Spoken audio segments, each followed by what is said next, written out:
நிர்மலா சீதாராமன் என்று சொல்லியிருக்கிறார், வெறும் எண்ணிக்கை அடிப்படை அல்ல, லடாக்குக்கும் லட்சத்தீவுக்கும் எப்படி ஒவ்வொரு எம்பி வந்தார்கள் என்று கேட்கிறார். அவர்களெல்லாம் ஒரு கவுன்சிலரை பெறுவதற்கு 60,000 லடாக்லாம் 60,000 வெறும் 60,000. நம்ம 14 லட்சம் 18 லட்சம் இல்லை. அந்தமான் நிக்கோபாரும் 60,000. ஆமாம், 60,000 தான். ஆந்திர பிரதேசத்தில் ஒரு தொகுதியில் 30 லட்சம் பேர் இருக்காங்க. ஆகவே அவர் சொல்லுகிறார், அதெல்லாம் அடிப்படை என்று சொன்னாலும் இவர்கள் நம்பக்கத்தக்கவர்களாக எப்பொழுதும் நடந்து கொண்டதில்லை. இவர்கள் எப்பொழுதும் இந்திய ஆதிக்கமுடையவர்கள்.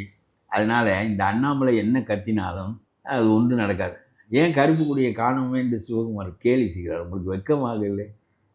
நாங்கள் கருப்பு கொடி காட்டுவோம். சிவகுமாருக்கெல்லாம் காட்ட வேண்டும். உன் வீட்டில் நின்று கொண்டு நீ உனக்கே காட்டி கொண்டால் அது என்ன பயன் என்று கேட்கிறேன். சிவகுமாருக்கு காட்டு மேகதாதுவன். சரி, நீ இவ்வளோலாம் பேசுகிறாய் அண்ணாமலை, நான் கேட்கிறேன், உன்னுடைய கட்சி மேகதாதுவை கட்ட வேண்டும் என்று சொல்கிறதா வேண்டாம் என்று சொல்கிறது? அதுக்கு சொல்லி பார்ப்போம். நீ ஒரு பெரிய தேசிய கட்சி, நீ ஒரு யோக்கியன் என்றால் சீமான் மாதிரி பேசக்கூடாது. சீமான் தான் என்ன வேண்டுமானாலும் பேசுவார், என்ன வேண்டுமானாலும் பேசுவார். அந்த ஆள் பேசுகிறதுல எந்த லாஜிக்கும் கிடையாது. நீனும் பாதி அப்படி தான் பேசுகிற, அந்த கவர்னர் ரவியும் அப்படி தான் பாதி பேசுகிறார்.